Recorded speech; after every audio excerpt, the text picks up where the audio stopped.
سلام دوستانو. یوې خور لیکلي دي: سلام استاد، زه مې له مور و پلار سره یوه لویه ستونزه لرم. هغوی مې هره شیبه محدودوي. ما نه پرېږدي چې یوازې وګرځم. هغوی ما نسي درک کولی. تل د خپلو همزولو په وړاندې په دو روپو کړی یم. زما مور و پلار ډېر زوړ فکر لري. زه یې له ژونده ستړی کړی یم. فکر کوم چې مړه سم. ناامیده کړی یم. نور ملګري چې ګورم ډېر خجالت کېږم. تاسو څه وایاست؟ ستاسو خور، کابل. خور سلام، مننه خورکۍ. زه فکر کوم چې لږ نورم دې ته وضاحت سته، چې توضیح سته چې ستاسو مور پلار له کومې مودې، ولې، په څه دلیل، وروسته له کوم کاره دغه محدودیتونه وضع کړل. یو. دویم، تاسو نور خویندې ورونه څه ډول دي؟ لرې نه لرې؟ بل، ستا مور ډېر محدودیت وضع کوي که پلار؟ ستا د پلار او د مور اړیکه څه ډول ده؟ دغه موضوعات هم که لږ په وضاحت لیکلي وای، یا یې په راروانو خپرونو کې موږ ته په کامنټ کې ولیکئ، یا یې د انبوکس د فیسبوک او انسټاګرام په انبوکس کې ولیکئ، نو موږ به په راروانو خپرونو کې لږ دا مسله نور هم په وضاحت تاسو سره شریک کړو، یعنې نور به هم جدي کار پرې وکړو. ښه، د دې ستونزې څو اړخه دي خورکۍ. اول دا چې ستاسو غوښتنه د درک وړ ده. زه شخصا تاسو ته حق درکوم چې د یوه انسان په حیث، د یوې جلۍ په حیث، د یوې ځوانې په حیث، د یو ماشوم په حیث، د یو تنکي ځوان په حیث، په هر منګ او هره کچه کې چې غوښتنه دې د درک وړ ده. یعنې ته حق لرې چې لوبې وکړې، ته حق لرې چې له خپلو همزولو سره پاتې سې، له هغوی سره ځینې تعاملات ترسره کړې، له هغوی نه ځینې مسایل زده کړې، او حد اقل هغه کومه اړتیا یا ضرورت چې ته دغې مسلې ته لرې هغه په هر حال ولري. دا غواړم ووایم چې غوښتنه دې د درک وړ ده. یعنې هغه څه چې ته غواړې حق په جانب یې صحیح خبره کوې، سمه خبره کوې. زه در سره موافق یم شخصا. او ځینې خبرې شته چې دا وضع او دا مسله ایجاد کړې، چې بیا هم غواړم وضاحت لږ ډېر کوي، چې په مشوره کې موږ سره مرسته وکړي. بل مسله د ستاسو د کورنۍ اندېښنې سره دې چې تاسو حق په جانبي د کورنۍ اندېښنې دې د پام وړ دي، د کورنۍ تشویش دې د پام وړ ده خورکۍ، د کورنۍ ناراحتي دی، د کورنۍ محدودیتونه دي. زه موافق نه یم په دې چې تا باندې محدودیت وضع کړي. اولاد او ماشومان باید محدود نسي. ماشومان او اولاد باید وروزل سي، صرف وساتل سي، بندي نسي، قید نسي، محدود نسي. اما خورکۍ، ته ښه پوهېږې چې تاسو ویل زموږ له کابل نه پیام لیکلی ده. تاسو خپله ښه پوهېږئ چې په کابل کې څه روان دي. په کابل کې له څو اړخه ډېر زیات حالت ښه نه ده. ډېر بد به یې نه وایم چې دا کلمه ډېره ښه نه ده، اما ښه نه ده حالت. دا حالات ښه نه راته ښکاري خورکۍ. یعنې که هغه له اخلاقي اړخه وسنجې، دلته په دې ښار کې ډېری اخلاقي کوډونه نه مراعات کېږي. یعنې دلته د ګاونډیتوب کوډونه، ټولنیز اخلاق، دلته د خپلوۍ ټولنیز اخلاق او کوډونه، دلته د علمي یا مسلکي کوډونه او اخلاق نه مراعات کېږي.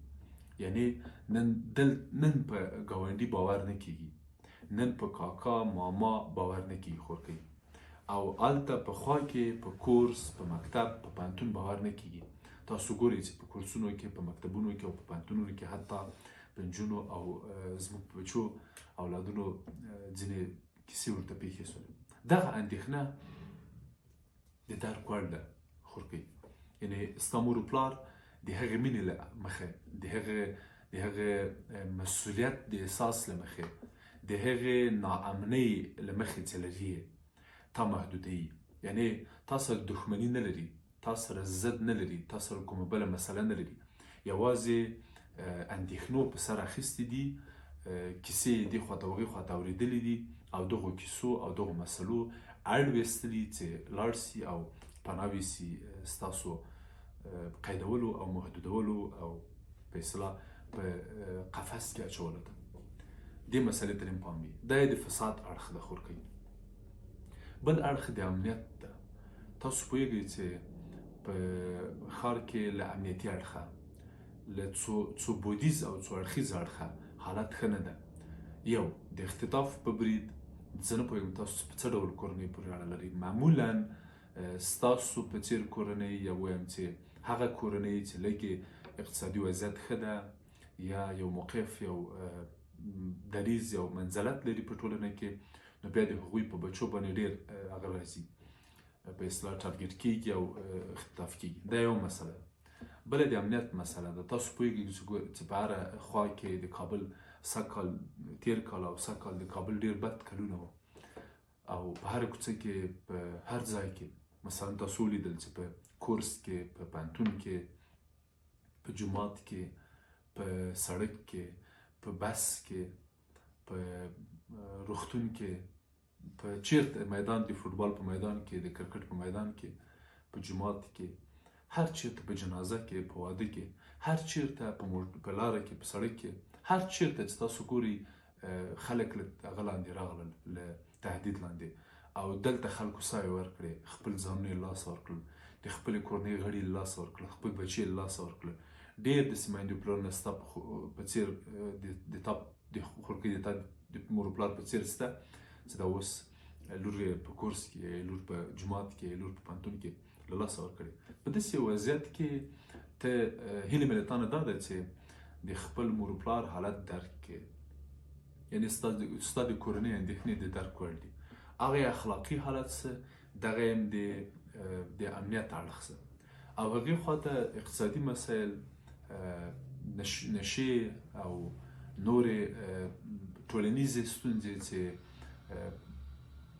اخلاقي مسایلو ته کې وځي خلک، یا په نشو اخته کېږي، یا مثلا د ځینو بانډونو یا د ځینو هغو خلکو چې ناوړه استفاده کوي له خپل موقف او دریځ نه، د هغوی لومو ته د لوېدلو په اندېښنه ستاسو مور پلار ویره لري چې ګڼې تاسو ته به کومه مسله پیدا سي، او دا ویره د اندېښنې وړ ده. چې زه غواړم د یوې ځوانې په حیث، د یوې داسې نجلۍ په حیث چې درس ویلی ده او غواړي په یو موډرنه دنیا کې ژوند وکړي، د خپل مور پلار چې سنونه یې ډېر دي اندېښنه درک کړم. بله مسله چې زما په نظر په دغه برخه کې تعادل رامنځته کوي، ستا او ستا د مور او پلار په منځ کې مشکل حلوي، یو ډول یو شکل حلوي په اصطلاح رامنځته وړي. دا مسله هغه د ګډ احترام ده. یعنې که تاسو خپل مور پلار ته او مور مو پلار مو تاسو ته احترام وکړي او په فکر کې تعادل راسي چې ځینې مسایل تاسو درک کړئ د مور پلار او ځینې مسایل ستاسو مور پلار ستاسو درک کړي، نو دا به تاسو سره کومک وکړي. څلورم مورد د ملګرو مسله ده. زه فکر کوم که د ملګري ورته معرفي کې او د یوې برنامې له مخې، د یو مهالویش له مخې یو خاص وخت له مور پلار نه اجازه وغواړې، د خاصو خلکو سره پاتې سي، د خاصو خلکو سره لوبې وکړي، له خاصو خلکو سره ووینې، له خاصو خلکو سره کښېنې او د هغې ناستې او پاستې هدف هم مور پلار سره شریک له وړاندې، او بیرته هم چې راغله بیا یې نتیجه ورسره شریکه کړي، ځکه چې مور پلار د په دې برخه کې ډېره تجربه لري نظر تا ته. دا مشکل به یو تعادل رامنځته کړي او ستا او د مور پلار مشکل به په یو ډول په یو شکل حل کړي. وروستی مورد د سن د خورکۍ.